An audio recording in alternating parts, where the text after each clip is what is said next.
So hello everyone, I'm Patrice, and so I just want to preface to say that I'm probably going to throw a lot of information at you guys, so don't feel like you need to take notes or jot down anything because I'm happy to share my presentation at the end of it. So just listen, and then it seems like we're a pretty small group, so at the end, if we have time and I haven't bored all of you to sleep, then we can, potentially open it up to some of your personal questions.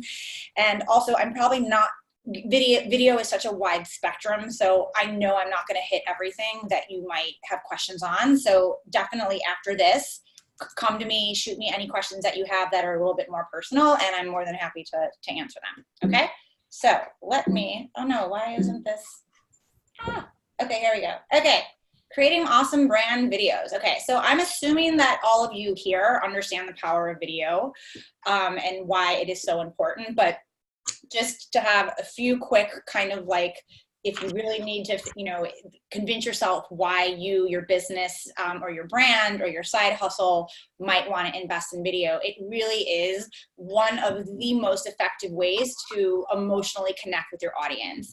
And I can't stress enough that if your business is going to be targeting Gen Z either now or in the future, it's even more important than any other cohort than with Gen Z. Gen Z is not, they're not loyal to brands. They do not care about, Nike or Adidas.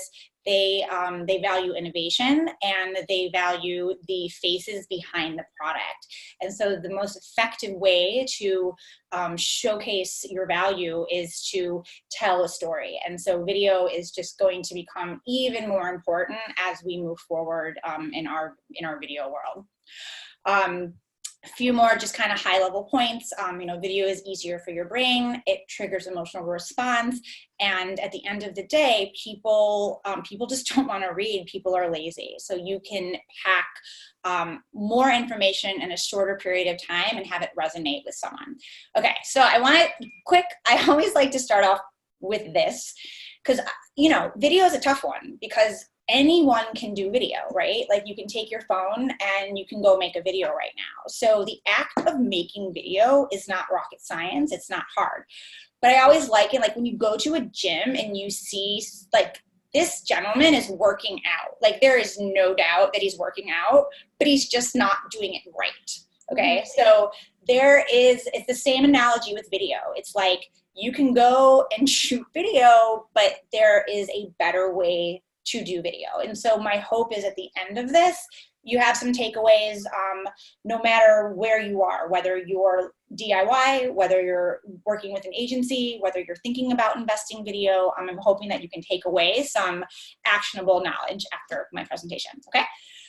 On the flip side, video, bad video is way worse than doing no video, okay? So I always tell people that if you're unsure or if you think that you need to do video for the sake of doing video because you always hear about Google search and SEO and, it values video, but I really encourage you that it's really important to understand why you want to do video. So bad video, and I've seen this before, it can really hurt your brand, especially if you're new to an industry, if you're just starting out, or like you kind of turn off people before you even had a chance to kind of get your footing, okay? So just a little bit of background on myself. I live in Brooklyn, New York. I have 2 boys, and I come from a wide history of all types of video. So back in my earlier years, I was a reporter. So I worked at the Today Show for 7 years. I've won awards for my reporting and my video shooting. I've worked at Bloomberg, Time. I've gone to startup land where I was overseeing video strategy for a company that was trying to, make a mark. I've also launched platforms where I've been DIY, where I've had to build up YouTube channels, where I've had to have an in-home studio. So I definitely understand what it's like to make video where you have a lot of resources. And I definitely understand the flip side of the equation of making video when you have absolutely zero budget. And now what I have I'm kind of in the middle now. So I work currently with brands that maybe can't afford agency level video, but want agency level quality. So I'm in that middle. I'm definitely not like your run and gun DIY film students type of, video shooter people, but I'm in that middle space. So I work with a lot of female founder brands. I work with a lot of startups, but my whole team, we're all journalists, and it's really, really important because we all are properly trained in how to tell a story, and that is the whole thing. So these are some of my clients, just to give, this is not like a brag or anything, this is just to give you guys credibility from me into like I have experience in this arena. Okay, so I'm not sure what the level of expertise is. I'm not sure how much about video you guys know, but video is time consuming, and there is a reason that better video costs more money. Okay, so just roughly speaking, a quick 101, there are 3 phases to video. There's pre-production, production, and your post-production. If you are doing video properly, 75% of your time should be spent in pre-production phase. Okay, pre-production phase is where you do all of your planning, your strategy, figuring out who you're targeting, figuring out like what tone, what style, how you want your video to look, who should be in your video, is it voiceover, is it narrative, all of that. And that can take quite a while to do if you're doing it properly. The production phase is what most people think about video. That's like the sexy part. That's where, you're on set and you have all the cameras and the sounds and the lights. That's kind of the fun day, right? But that is literally such a small piece of making video.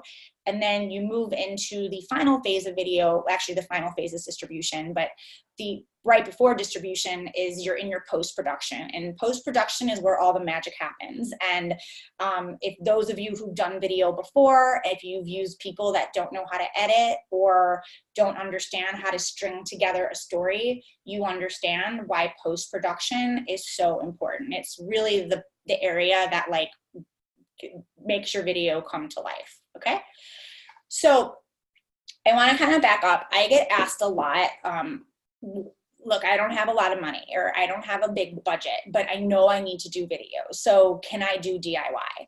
So my answer to that is always yes, absolutely. I'm a big fan of DIY, but up to a point. There is a time and there's a place for DIY, okay? And just some general advice when you're thinking about doing DIY. My biggest thing is do not go rush out and buy a bunch of equipment. I see it all the time where people get really excited, or they're going to do a side hustle and they're going to start a coaching business or a health business. And the first thing they do is like go spend $3,000 on equipment. So no.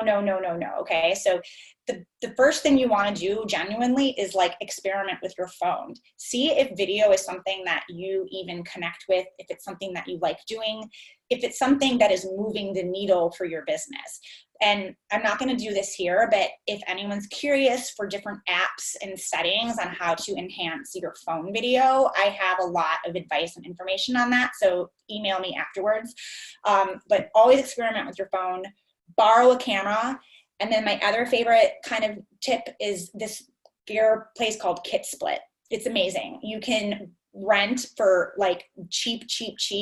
It's like the Airbnb for equipment. Okay. So my other rule of thumb on DIY is anything that is going to live on your homepage or your about should not be DIY. Okay. You got to think about that piece of video as your 24/7 concierge service. When you're not at your computer, there are people that are potentially visiting your site, and that is their first experience with you as a brand or your company. The minute you have anything that is less than what the quality you probably perceive yourself as and your brand or your services, you're going to lose them. So anything that is going to live all the time and be sort of the person to talk about your brand when you're not there, you should not DIY that unless you are experienced or you have some experience yourself. The Other rule of thumb for DIY is I say, look, if you are doing quick updates, if you are if you're a health coach and you want to do a really quick workout in the morning, or you want to do some quick tips on how to meditate, something like that, DIY. You do not need professional video people to do that. So kind of think about anything that's going to talk about you as a brand and your essence. Don't DIY. Anything that's kind of quick related to your product or your service, you can DIY that. Okay. Again, don't take notes. I can send this out, but this is all stuff that I personally have used when I was in the DIY phase of my life.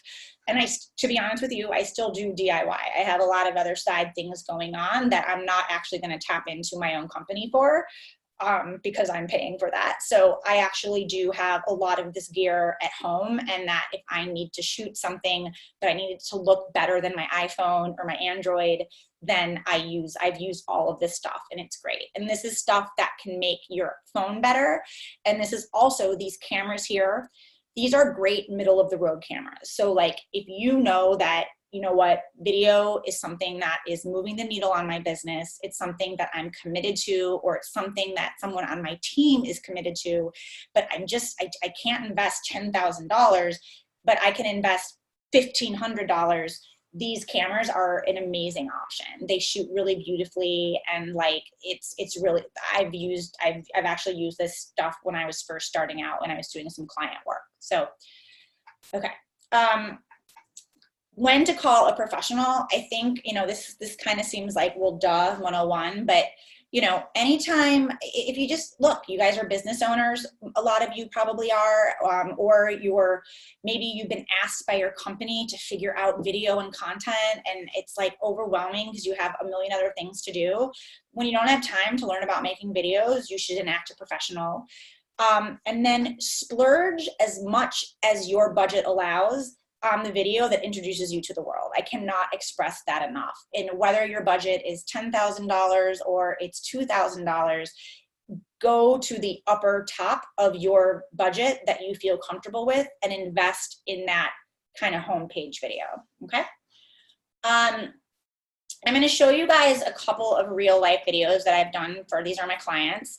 I get asked a lot too, well, okay, so I have $5,000, like what type of video should I do? And it honestly really depends. It depends if you're a service-based company, or it depends if you're a product-based company. And by and large, if you are a service-based company, people are investing in you. Like, people are really going with you because they like you or they feel more connected to you. So having that video that kind of showcases your face and your ethos and your philosophy is going to probably move the needle a lot more than if you're selling a product. Like if you are selling a hair product or you're a makeup brand, then even if you have a cool backstory for why you started that company, like your money is better off in showing the product. So let me just give you an example. These are two service-based clients. They're very quick teasers. Okay. Okay, sorry guys. Okay. Let me see. To the outsider, I looked phenomenal and I felt great too, but I was far from healthy. I was diagnosed with Crohn's and I was hospitalized for the condition. I knew that there was another way. I knew that food was medicine, and I decided to change the narrative. Everything we eat can impact our brain health, our digestive health, our skin, our nails. So when people eat better, they feel better. If you customize a diet and it's absolutely made for your own optimized health, you'll feel better. Okay. To the outsider, sorry guys. I looked phenomenal, and I felt great too, but I was far from. Okay. So that's like one example of a service-based, where, and she, she's a bit of a hybrid because she's also a product, but her service is so emotional. She deals with people that have health issues and they want to lose weight, that we actually, rather than showcase her product, we opted to go with more of the emotional story where people could connect with her. Same thing for, let me show you this. This is another one of my clients. This is this is an attorney.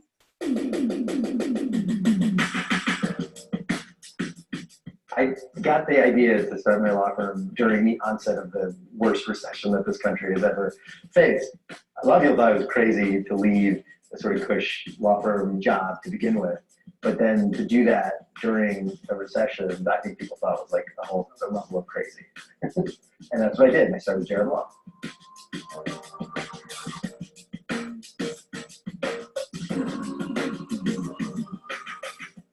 When he first started the firm, and I was still working at a big firm, as were pretty much all of our peers still at that time, we all kind of thought it was crazy. We were still in this mentality that sort of big law or bust, like this is really the way to have a real legal career.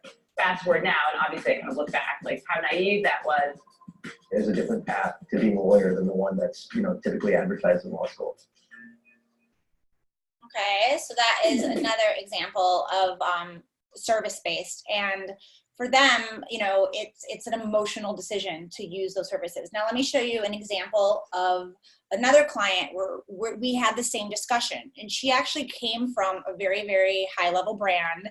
She had a really interesting backstory on why she started this product, but at the end of the day, we decided to not showcase her, but her product.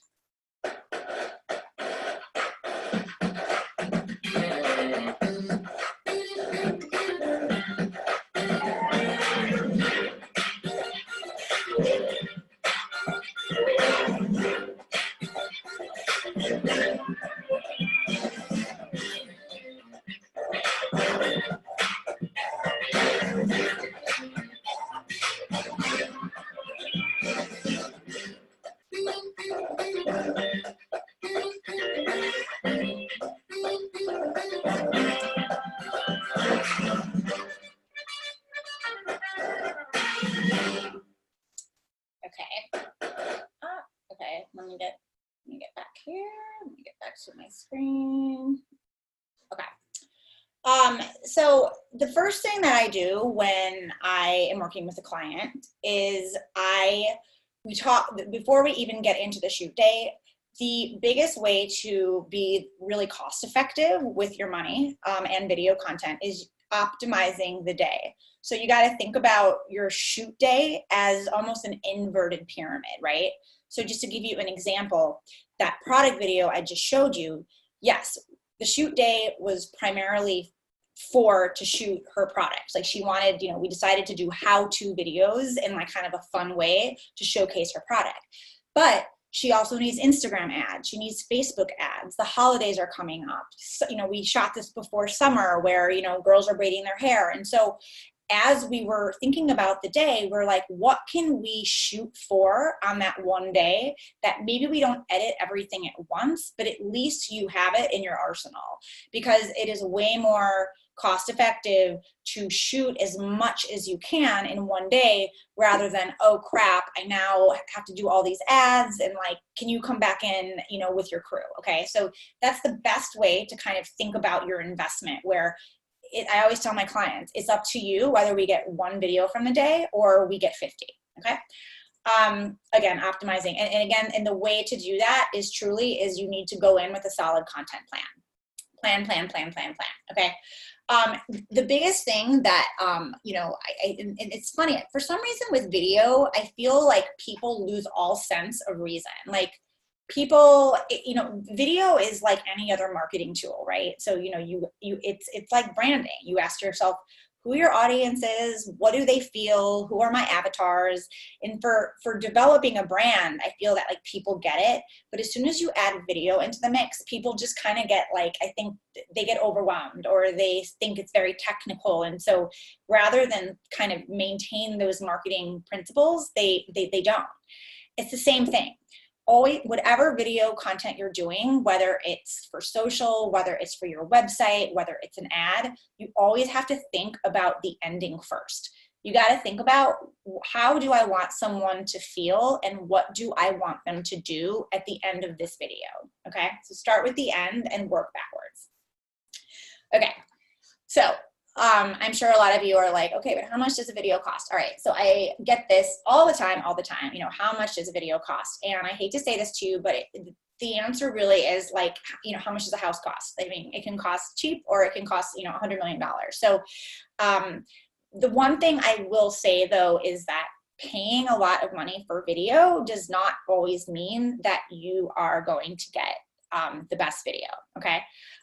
Some of the things that affect cost are, as I said, kind of going back to those 3 phases, right? You have pre-production, production, and then you have post-production.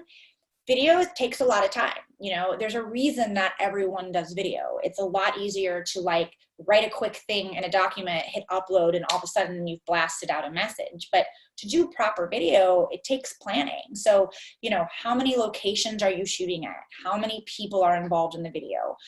Animations and graphics, like all that stuff you saw on the product video, I mean, those are custom. You know, those are her brand, those are her fonts. We took the bottle and we like, you know, made sure the bottle was the same as the background. So those graphics are very intentional.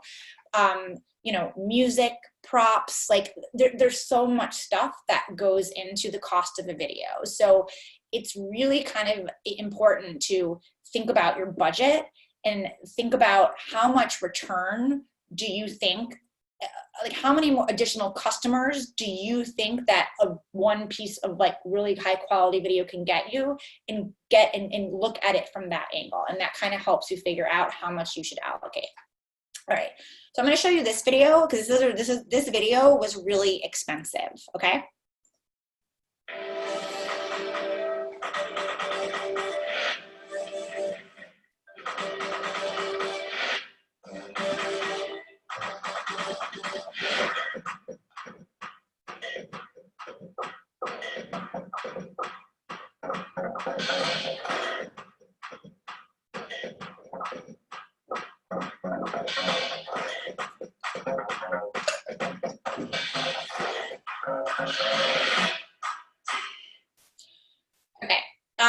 That video was really bad, and I'm sure a lot of you guys like recognize that it was bad, but the reason it was bad, and also that was a very expensive video, okay? And so I think a lot of times there is this notion that, oh, if I go with an agency, you know, and I give them a bunch of money, that it's going to be okay. But actually it's not okay. So it's why it's important to kind of understand what you want out of a video before you employ anyone, whether that's agency, whether that's a shooter editor that you found at NYU Film School.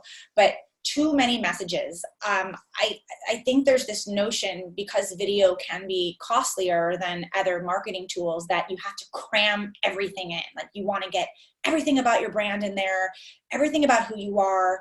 I want to talk about myself, but I also want to talk about my product, and I want to talk about all the people that my product are good for, and we just got to like put it all in.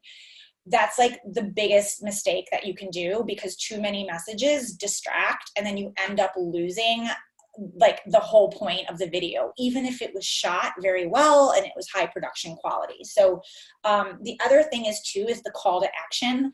Like at the end of that video, I had no idea what I was supposed to do. Like, am I supposed to go buy your site or buy your new product? Am I supposed to like go to social? Am I supposed to tell people? Like, there was no like clear direct message. So it's really important that at the end of a video, by and large, there's a point to the video.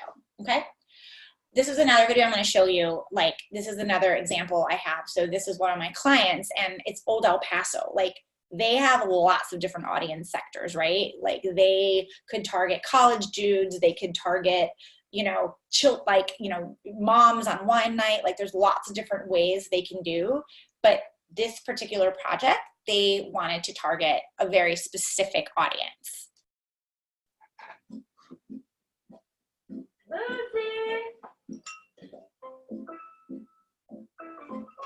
Lucy, dinner's ready. Lucy! Lucy!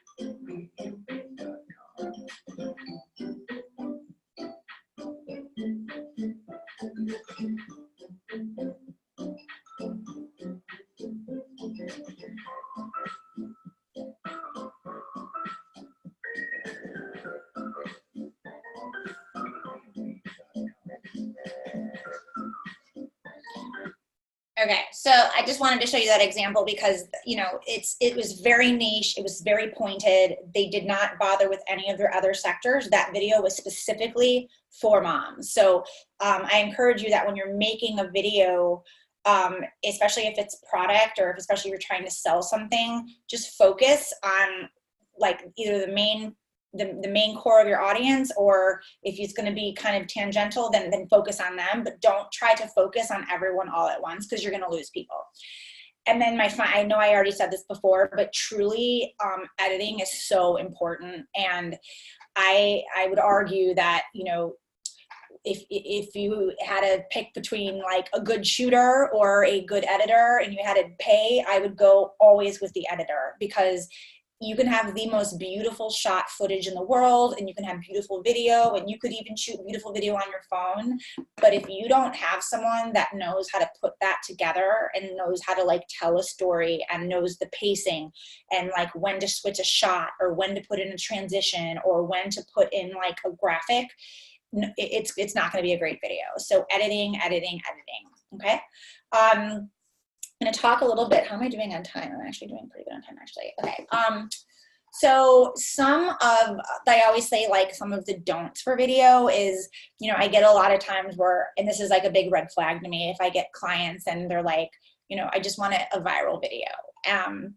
You know, like I think now that that's kind of, people realize that, you know, is there a structure that you can kind of follow to maybe help your video go viral? Sure. But more than anything, it really is, you know, we live in a niche marketing world, which is amazing. So you don't have to have your video go viral, because odds are that's not going to help your business anyway. Like, you don't need 5 million people to watch your video. What does that matter? Because I'm sure 4 million of those people aren't really your core audience. So rather than focus on, I want a video that goes viral or has a lot of views, it is way more important to have a video that is so effective and so speaks to exactly who you're trying to speak to. Even if you have 5,000 views, those 5,000 views of like nailing it are way more important than having a video with 1 million video views. Okay. And obviously with all the inflation with Facebook and everything anyway, like the views don't really matter in the same way. The other thing is cramming too much information. It's the number one mistake I see, is that people just try to cram too much and you confuse the person. And then the other thing I have to say is like, truly is like not to be afraid of making the investment. I know sometimes like when you're looking and investing in video, it can be scary because there's usually a couple of zeros right after a number. But I've seen time and time again the power of video and the long-term effect it can have on a company and a business, and like even like a year out. So it's definitely something that like you should not be afraid of. Just some video trends in case anyone cares, but LinkedIn is sort of the dark horse. So, you know, in the past, I think people have like viewed LinkedIn as sort of just this place where recruiters are at, and, you know, it's very businessy and formal. But for the first time, LinkedIn is investing millions of dollars into their video platforms, and that is really exciting. And the exciting thing is because a lot of kind of lifestyle-y and kind of more of those businesses that maybe you think of being on Instagram haven't in the past been on LinkedIn. Now is the time to get in on LinkedIn. It's in that really great window where your dollar goes very far, especially if you're buying ads on LinkedIn. And because of the caliber of people on LinkedIn tend to be a little bit like more professional, the odds of you getting traction with even like if it's a lifestyle video or if it's a lifestyle product are actually higher than if you go to an Instagram, because Instagram is just, it's incredibly saturated. The other thing is that it's not enough to just think about making the video, unfortunately, right? It's not like you bake video and then all of a sudden it's like they will come. It's really important to think about your distribution of the video.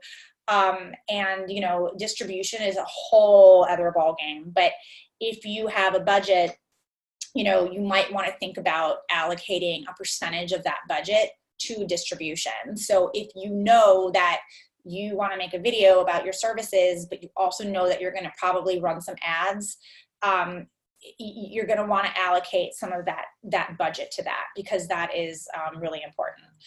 The other thing too is longer form content. I know everyone always hears, like, you know, especially with TikTok and all this stuff, that like we have the attention span of gerbils. The flip, and that's true a little bit, but actually what we're seeing is the pendulum is shifting, because people are so tired of clickbait. People are so tired of meaningless, dumb content that doesn't mean anything, doesn't educate, doesn't inspire, doesn't teach, that if someone is willing to go a little bit deeper and it's meaningful, people will stick around longer from that. So don't be afraid to go longer if the video is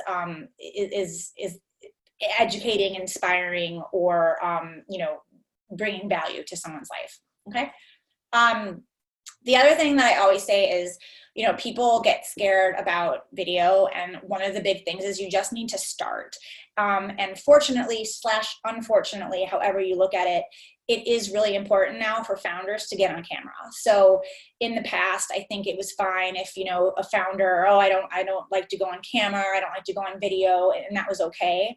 But the expectations now is that people want to know who they're buying from. They want to know what the company's about. They want to see the people. They want to go behind the scenes. Like, people just want that connection. I think because everyone's so connected on social media that in a way we're in this like vacuum of unconnectedness.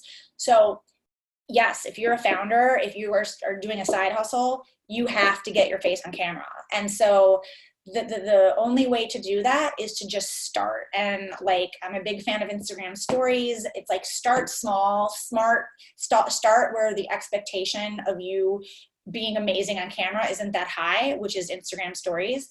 And you'll find that you'll start to get better, and you'll probably even like it. Okay. And the other thing is just, it's really important to track if video is working for your brand. I see a lot of people like get scared and they're like, oh, we need to do video because someone else is doing video. But it's important to understand what type of videos do well. So I always tell startups that, you know, if you're thinking about, you have all these video ideas, but you're not quite sure what to invest in, like, don't go out and do a whole series. Like, experiment with a couple of those ideas, and if you can do it on your phone, or if you can get some feedback and it's positive, then maybe you invest in a professional on rolling it out. But you know, it's really start to get a little bit smarter on like what videos are working for you.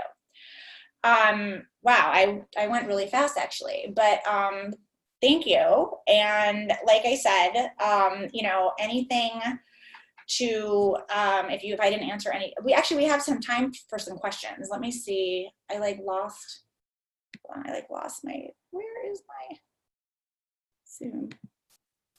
Are you guys still here? We're here. Oh, hi. Okay. I said everyone like on the thing, so I didn't say.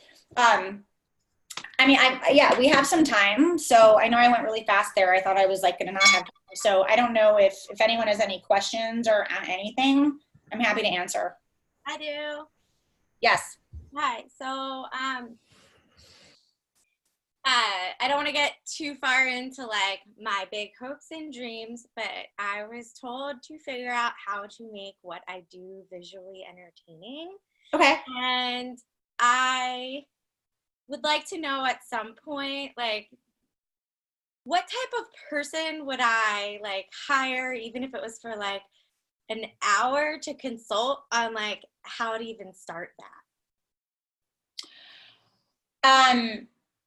I mean, I'm not just saying that, but like, no, honestly, like I do a lot of, or something, if it's not me, someone like me, like you know, you definitely want someone that is, I think what you're asking for is, you know, it's overwhelming. Like, where do you even start, or how do you even kind of get your action plan of like, Yeah, like I make videos fine of like me talking. I'm totally comfortable with that. I have a whole series called Lindsay Answers Questions on the internet.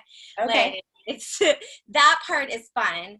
It's like if I wanted to start like videotaping like meetings or moments between me and my clients, and make that visually entertaining. That's where like I trip up. That's what I don't know.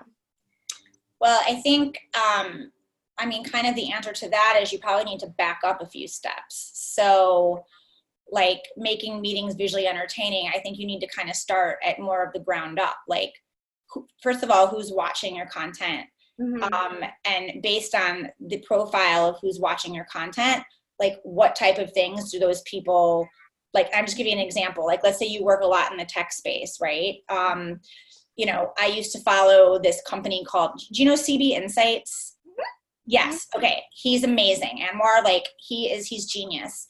And he literally has like his whole office is a bunch of coders, and it's like these stereotypical IT nerds, and he literally social medias them, and he's like made characters of like these people that like do hackathons and you know, and he kind of has these funny captions where he like teases them, and all of a sudden someone who has like no real interest in coding or coders, I'm like addicted to his content because he's made it relatable. It's like he's kind of taken what's funny about coding and hacking and these stereotypes, and he's sort of proving a lot of these stereotypes. So, but he knows his audience. He knows who's watching him. So I think for you, it's not about making your meetings entertaining.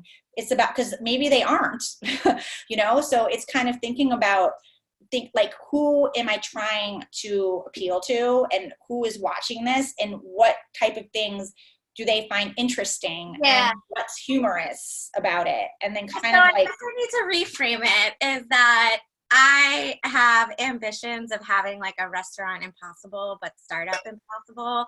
And a TV producer told me all she could imagine was nerds sitting at a computer and a whiteboard, and that I needed to show that the stuff I do is visually entertaining.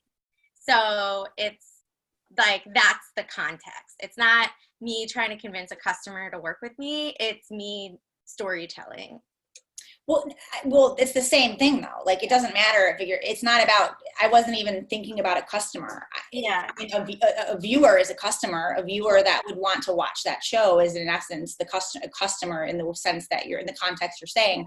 So I think like when, you know, you can't really start with like, you know, like, I think you have to start with if you're doing these meetings, and depending on the personalities that you have there, it could be as simple as just setting up a camera and just recording, not thinking about anything, and then going back and kind of like reviewing that footage and kind of seeing like what was interesting about that meeting. Is there anything that you can extrapolate, or is there anything that you can do some funny commentary on? You know, maybe it's like even doing clips of your meeting and then funny captions on social to start out with, like just to kind of start building.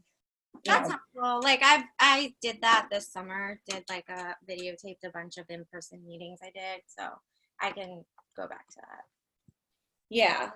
I mean, a lot of it too, I mean, it's like not the greatest answer, but a lot of it is just, you don't know, you know, you don't know until you start having some consistency to video, and then you find out what sticks, what doesn't stick. Like something that you might think is really funny or humorous, maybe people don't, and then something that you have no idea, like people might be responding to, but the only way to know that is to test it and to see like what is getting feedback. And so, and that's, you know, that takes time. So the bigger answer is to just start doing something, because that's like, at least you'll be moving a little bit forward, you know, rather than kind of mulling over. And it doesn't need to be perfect. It won't be perfect. It'll probably be really bad, and that's okay. But you just keep at it, and then it kind of shifts into kind of something that, you know, you probably aren't even imagining what it could be. Okay. Thank you. Yeah, no, thanks. Anyone else? I have a quick question. This is Lauren. Hi. Thank you so much for taking the time to do this. Oh, no, thanks for joining. I'm learning a lot, so thank you. So I do e-commerce, and I have been slowly and painfully teaching myself basic Photoshop with some of my product photography. Okay. And I feel like I can kind of build the confidence to start taking video, but where I start getting really tripped up is the lighting. I mean, can you kind of walk us through, I mean, I'm never going to touch video editing. That's where you guys come in. But just in terms of like, if I wanted to be scrappy and shoot some video, do you have any basic lighting tips? I don't really understand, like, I don't know, like with Photoshop, I can kind of brighten things up a little bit, but I don't know how limited you are with video to kind of edit the lighting in post-production. So just some thoughts on that would be terrific. Thank you. Yeah, no, great question. And you are so right. Lighting is so important. I mean, it's like arguably more important than sound because most people don't listen to video with sound on anyway. It's captioned. So if it's poorly lit, you're going to lose someone immediately.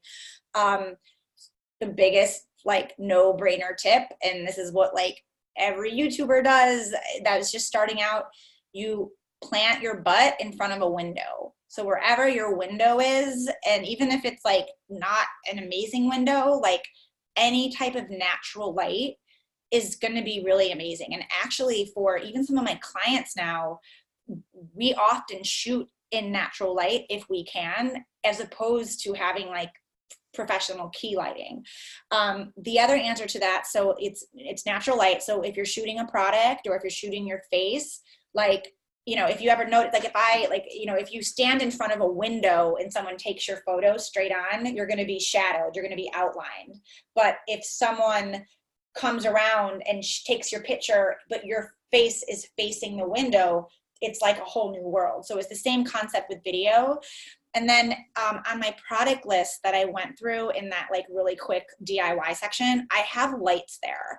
And there are like, if you're serious about shooting products, there's like, you can get a really decent like makeshift key like professional light that, you know, for like $150 on Amazon, that will make a huge difference in all your photography and shooting. The other thing too is like, I mean, this is like really DIY, but like if you're shooting something, is to make like a white backdrop.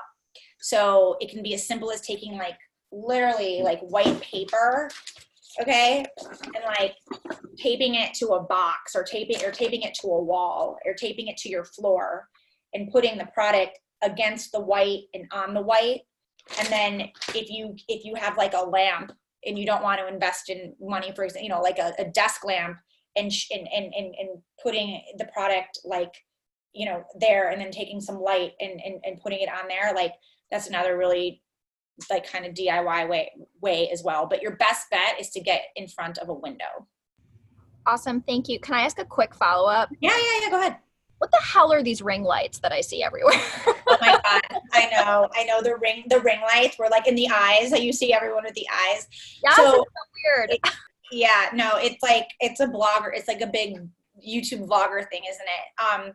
Yeah, it's, you know, the company that made it is just like genius. I mean, it kind of came about because of all this blogger craze. So it's just, it's like a face light. So it's the way that it's shaped and designed.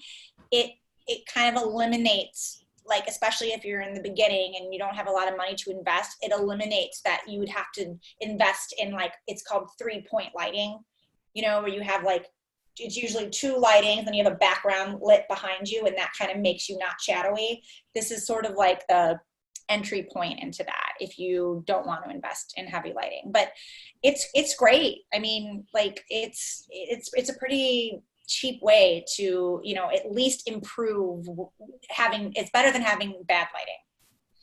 I have one of these if anyone wants to see it. Yeah, no, that's great. And does it have a dimmer too? Like, can you? Yeah, the batteries are out, but it has a dimmer and it has different colors Different that diffusion. can like go in and out. And Yep. my room that I'm in right now is pretty good, like window light. Yeah. So, but this kind of helps. No, it's great. Anything extra like that, you know, on your face, or, you know, and then again, a lot of these like light kits come with diffusers. So it's great because, you know, then you can have daylight lighting, or if it's cloudy out, you can put like, you know, like a sun filter on it, or if it's too bright, you know, you can have like a blue filter. So, you know, there's lots of like really cost-effective ways to like enhance lighting. But honestly, like the window lighting is still pretty much a no-brainer. Patrice, I have a question. It's Susanna Balin. How are you? Thank I'm you good. How are you? for doing this. So I got a tremendous amount from seeing your sample videos, right? That it was so fabulous to have an example of what's good, what's bad, and why. So my question is whether or not you have a resource for us where we could see examples of, in my case, it's really, I would like to put a series of, as Lindsay was talking about, on my website, who I am, why we're doing what we're doing, to answer the backstory, even though we have a product, so that people understand where it comes from. And I'm assuming they need to be short, and I'm assuming they need to be topic driven, so that someone can very easily, pick what they're interested in. But I have no idea what this would look like, and so I'm wondering if there are examples online that I could look at. Thank you. Yeah. I mean, honestly, like, feel free to message me after this separately. I mean, I have like a whole portfolio of different videos, like, even if it's just for you to use as like a guide or something. I mean, I work with like so many different types of companies, a lot of service-based companies, a lot of products, startups, tech, so I'm happy to like kind of give you some like examples that I can actually personally speak to. Additionally, like, I'm happy as well to, whatever route you go, right? Like, there's really 3 routes that people can go to when they're shooting video. You either do it yourself, you hire someone like kind of a shooter editor, so like a one-man woman or a one-man band, and level of experience is probably consummate to price. Like, someone out of school is probably not going to charge you very much, and someone that's like very professional, like, maybe they're $1,500 a day, which is actually the common price in New York. So, or you go to a company like myself, I'm kind of middle, and then there's agency level. But no matter what level you're doing, you as the brand, you still need to kind of know what you're doing, because if you're going the cheap route, which is great, you still need to direct someone, because you're not going to get what you want. Like, that's kind of the scariest, right? When you pay like $1,000, which is a lot of money, but you're still unhappy or you can't use the video. And like, a lot of that is avoidable if you know the right questions to ask, if you know the right directions to tell the person who's shooting your video on that day. Even if you're paying a lot of money, on the flip side, I've seen where people pay, upwards of 50 grand for video, and they're still unhappy because they just thought, well, they're an agency, they know what they're doing. But video is so personal. It's so like, people get really emotional about it, because it's you and you're on camera, and like, you want to sound good, you want to look good. And so like, there's definitely kind of like tips that I could give you like offline if you think that would be helpful, depending on what route you go, that at least you can be a little bit more informed about what you need and what you should be getting, the types of shots that, someone needs to be getting for you the day of the shoot, the type of questions that someone might want to ask you if you're a founder, so you elicit, the certain type of sound that you want. So I'm sorry, I don't know if I'm answering your question, but basically, like, message me separately and I can help you like more personally. Thank you. Anyone else? Hi, this is Michelle Hayward. I have a question. Thanks for the training. It's really good. You mentioned LinkedIn, and I'm one of the few people I've liked LinkedIn for a long time. Could you go in a little bit more? I don't do a lot with video on LinkedIn. I do post regularly, and I have access to LinkedIn Live. So I'm trying to figure out, how do I leverage LinkedIn and what I already do to add in video? Because I'm still trying to figure out for my target customers what I would include in a video. Yeah, I mean, so first of all, that's awesome that you're on LinkedIn. That's actually a goal of mine this year, because I even, like, it's funny, it's like, do what do what you say, not what you do. Because LinkedIn is like a gold mine right now. And I think the fact that you're already using it and you're probably have a level of of like familiarity, I'm sure you have regular followers or people that are used to seeing your content. You already have a leg up on someone that like doesn't use LinkedIn at all.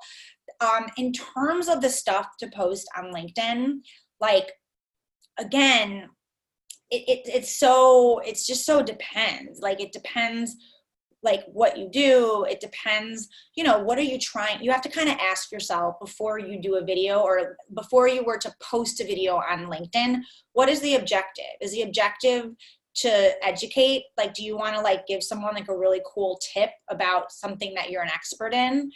Is it just brand awareness? Is it like, do you just want people to see your face at like outside and you're doing something cool and like people might think you're cool, so they associate your brand with, oh, she's cool, I want to know more about her? Or are you like inspiring? Are you like saying something that's positive? Are you showing how to do something? So I think like depending on what you're trying to do with the video, that dictates like what you should do. But again, the thing about video is like, and that's why I always say before anyone invest in like in anything, even if it's like $500, like it's really important to have like an understanding that how it's going to help your business. So if you know that you are like, people are connect to you, like you're like you're like the face of your brand, and that helps drive sales or that helps drives conversion, then you being on camera in your best way is probably really important. But if that's not the case, then I wouldn't go investing in a video about like a founder mission video because it's not needed. So yeah, a lot of it's just and also just to kind of backtrack it slightly, LinkedIn's just a platform, right? So it's not about so much like LinkedIn versus Instagram versus, that's like hosting the video. You need to understand the platforms. It's understanding who is already engaging with your content on LinkedIn and how can you take the content you're already doing and how can you add a video element to that's still in that same category that would be attractive to your LinkedIn user or your LinkedIn followers.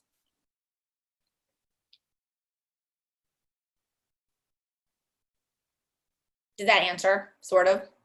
Yeah, it does. Okay. Anything else? If anyone wants my presentation, which I'm more than happy to share. I don't know, Hannah, how do you want me to handle that? Do you want me to like send it to you or like what? Yeah, you can send it to me and then I can just include it in the offers post. So the offers post will include the recording and the presentation if you're comfortable with that. And that way it can just be all in one place. Yeah, like I don't mind at all. Perfect. Well, if no one has any more questions, thank you so much, Patrice. This was like, I'm like mind blown. There's just so much. Sorry, it's like a lot of information. Like, yeah, I loved it. It was so interesting. So thank you so much for taking the time to teach us and share your expertise. Yeah, no problem. Thanks for hosting this and setting this up. So yeah, definitely let me know anything else I can do in the future to educate people. I mean, it's the biggest thing I always say is like, just, you can't overthink it too much. It's like the more you do it and the more you get comfortable, you just get into a rhythm like anything else and it becomes less scary. So totally. Well, thank you for hosting. Thank you everyone for tuning in. I hope everyone has an amazing rest of your day and I will talk to everyone soon. Okay, bye. Bye.